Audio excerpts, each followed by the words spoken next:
महाराष्ट्र में एकनाथ शिंदे मुख्यमंत्री बन चुके हैं, लेकिन जो शिवसेना है, उद्धव ठाकरे गुट है, वो अब इसको पचा नहीं पा रहा है कि एक रिक्शा चालक महाराष्ट्र में किस तरह से मुख्यमंत्री बन गया है। वो बार बार अब एक बात को कह रहे हैं कि अब ये सरकार 6 महीने में गिर जाएगी।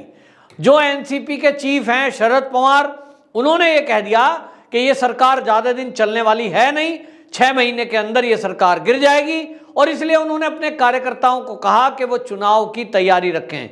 संजय राउत इस तरह की बातें बोल रहे हैं कि जो ये सरकार है ये गलत तरीके से बनी है, और ये चुनाव में आए तो 100 सीटें शिवसेना जीतकर आएगी। जो उद्धव ठाकरे गुट है वो अपना दावा कर रहे हैं कि 100 सीटें हम जीत जाएंगे अगर अभी चुनाव हुआ। तो संजय राउत चुनौती दे रहे हैं कि चुनाव करवाएं, और हिम्मत है तो फ्रेश चुनाव में एकनाथ शिंदे जीत के आए, उनको उनकी औकात पता लग जाएगी। इसी तरह उद्धव ठाकरे भी मध्यावधि चुनाव की बात कर रहे हैं। उद्धव ठाकरे ने कहा कि मध्यावधि चुनाव होंगे और उस चुनाव में ये दूध का दूध पानी का पानी होगा। ये जो शिवसेना है ये अपने बल पर सरकार बनाने में कामयाब रहेगी। इस तरह की बातें तब कर रहे हैं जब अभी कुछ ही घंटे मुख्यमंत्री की शपथ लिए हुआ है। आखिरकार ये जो एनसीपी चीफ हैं शरद पवार, ये संजय राउत, ये उद्धव ठाकरे अचानक से इस तरह की बातें क्यों करने लगे, मध्यावधि चुनाव की बात क्यों करने लगे। जिस तरह की बातें ये कर रहे हैं इसका जवाब हालांकि देवेंद्र फडणवीस ने दिया। देवेंद्र फडणवीस ने कहा, वो नागपुर में अपने एक सम्मान में उनके यात्रा निकाली गई थी और वहां जो कार्यकर्ता इकट्ठे हुए थे उनको संबोधित करते हुए देवेंद्र फडणवीस ने उनकी इस बात का जवाब दिया। उन्होंने कहा कि जो लोग ये कह रहे हैं कि सरकार 6 महीने में गिर जाएगी, वो ये समझ लें कि मैं वो मुख्यमंत्री हूं जिन्होंने 5 साल का कार्यकाल पूरा किया है। यानी ऐसे मुख्यमंत्री देवेंद्र फडणवीस ही हुए हैं जिन्होंने महाराष्ट्र विधानसभा में 5 साल एज मुख्यमंत्री कार्यकाल पूरा किया। तो वो ये कह रहे हैं कि मैंने एकनाथ शिंदे को सपोर्ट किया है, विचार के साथ किया है, और मेरी पूरी कोशिश रहेगी कि एकनाथ शिंदे बेहतर मुख्यमंत्रियों में गिने जाएं, और हमारी सपोर्ट है। ये इसलिए ये कहना कि सरकार 6 महीने में गिर जाएगी, वो लोगों का ख्याल है, वो सपना है, वो कभी पूरा नहीं होगा। और आप ये देखिए कि जब सबसे बड़ा दल भारतीय जनता पार्टी है, जिनके विधायकों की संख्या 106 है, उन्होंने मुख्यमंत्री पद छोड़ दिया, तब शरद पवार, अपने आप को ये इनको लोग चाणक्य कहते हैं राजनीति का, देवेंद्र फडणवीस ये सवाल उठा रहे हैं कि ये जो शरद पवार है ये किस बिना पर ये कह रहे हैं कि 6 महीने में सरकार गिर जाएगी।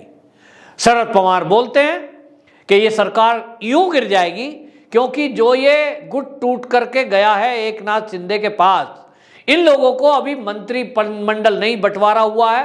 मंत्रिमंडल का विस्तार होगा, मंत्रिमंडल का बंटवारा होगा, और उसके बाद असंतोष फूटेगा।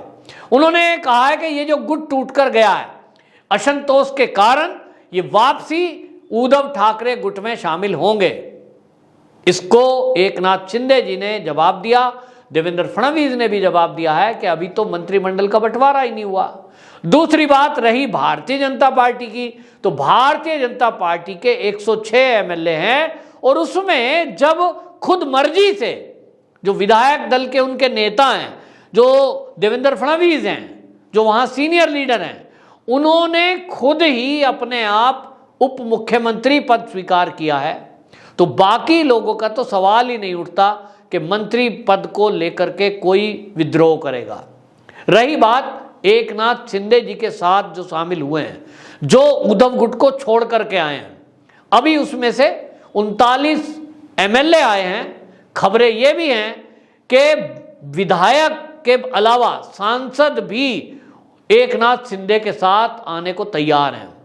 19 सांसद महाराष्ट्र में हैं शिवसेना के, उनमें से 12 सांसद ये एकनाथ शिंदे के साथ आने को तैयार हैं। इसके अलावा जो नगर निगम है, उस नगर निगम के कई पार्षद वो भी एकनाथ शिंदे के साथ हैं। ग्राम सभाओं के प्रधान, उनका रुख भी है। और आपको बताएं, कि जो आम शिव सैनिक है वो एकनाथ शिंदे से खुश है, क्योंकि एकनाथ शिंदे वो नेता है जो हमेशा जमीन से जुड़ा रहा। दूसरी तरफ उद्धव ठाकरे हैं जिन्होंने कार्यकर्ताओं से कभी भी आपस में संयोजन नहीं किया, मुलाकात नहीं करते थे, केवल फोन पर बात होती थी, और वो भी ये लोग कह रहे हैं कि वो भी खास लोगों से। तो आम लोगों से जुड़ाव उद्धव ठाकरे का नहीं रहा।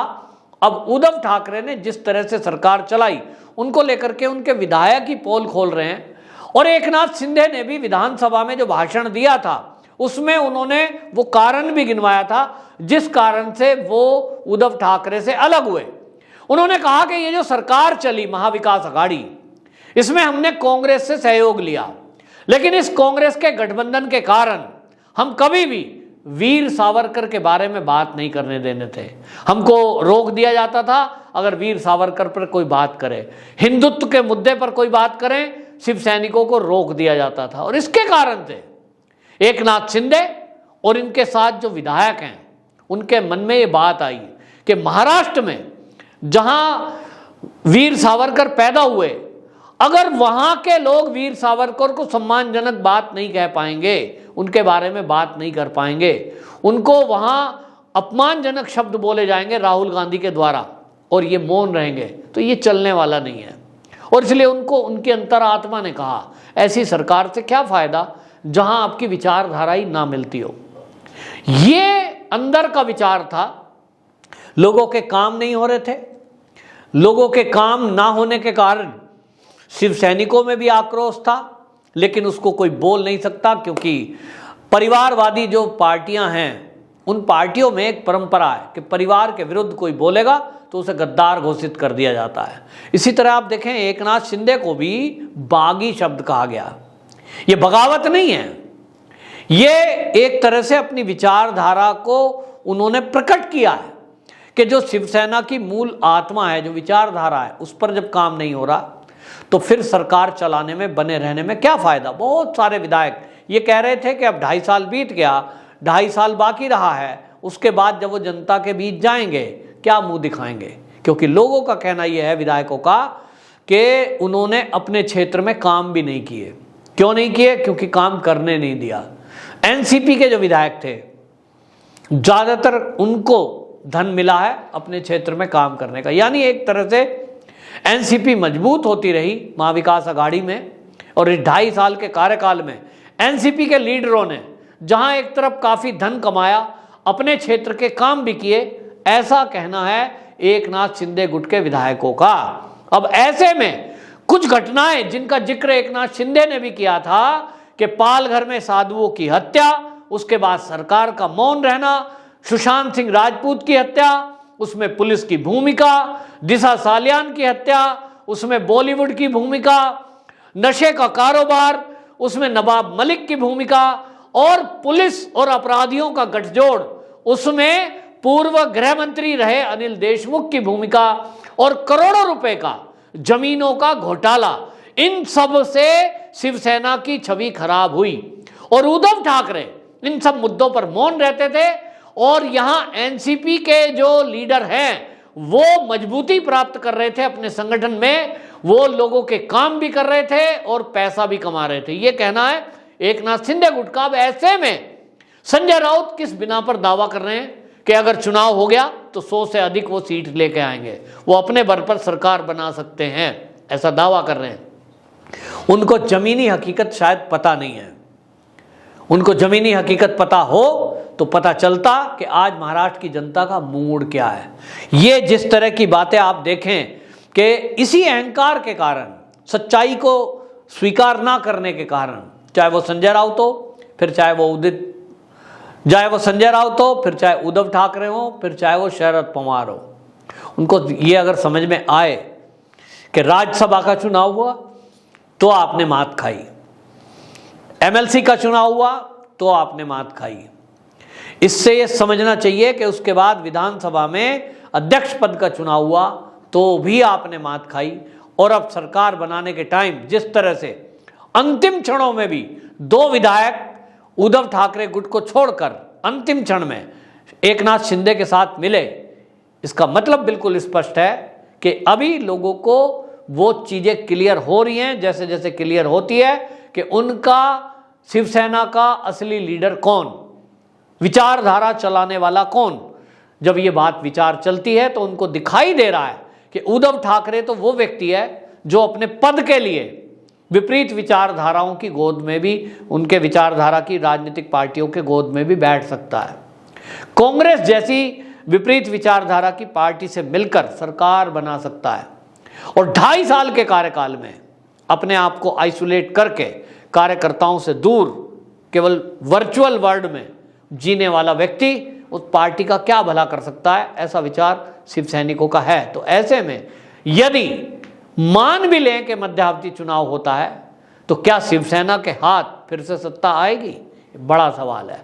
यहां आप ये भी समझ लें कि चाहे 2.5 साल पहले भारतीय जनता पार्टी के साथ मिलकर शिवसेना लड़ी थी तो भी उसको 55 सीटें मिली, फिर वो 55 सीटें मिला करके जो महागठबंधन में सरकार में आई वो 55 सीटों के बेस पे आई है, और उसके बाद उसकी जो छवि बनी है उसका पता अभी बीएमसी का हाल में चुनाव होना है, उसमें जमीनी हकीकत क्या है, शिवसेना उद्धव गुट का क्या स्थिति है, जनता में क्या उनके लिए छवि है। यदि उद्धव ठाकरे थोड़ा सोशल मीडिया को देख लें, और भी कुछ नहीं, जो वीडियोस हैं द न्यूज़ पे पड़ी हुई, मेरे चैनल मैंने जो न्यूज़ बुक करी है उसमें आप कमेंट पढ़ लें, तो जनता जो कमेंट कर रही है, मैंने एक चैनल पे वीडियो में ये बोल दिया था कि कुछ लोग, कुछ सांसद शिवसेना के इस प्रयास में हैं कि उद्धव ठाकरे और बीजेपी फिर से मिल जाए, इसको दोबारा से पैचअप करा दिया जाए एक नाथ शिंदे और उद्धव ठाकरे में।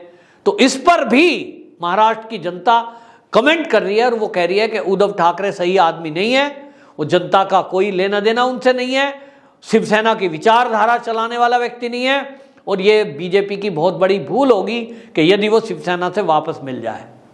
उद्धव ठाकरे जी अगर इस तरह से जो लोगों की राय है उसको समझ लें तो उनको पता लगेगा कि यदि अभी चुनाव हुआ और 2 गुट अलग अलग खड़े हुए शिवसेना के नाम पर, अलग अलग नाम रखकर, तो उद्धव ठाकरे गुट को 10 से ज़्यादा सीट महाराष्ट्र में मिलना नहीं है, ये आज की हकीकत है। तो इस हकीकत को समझें और अहंकार से जरा बाहर आएं।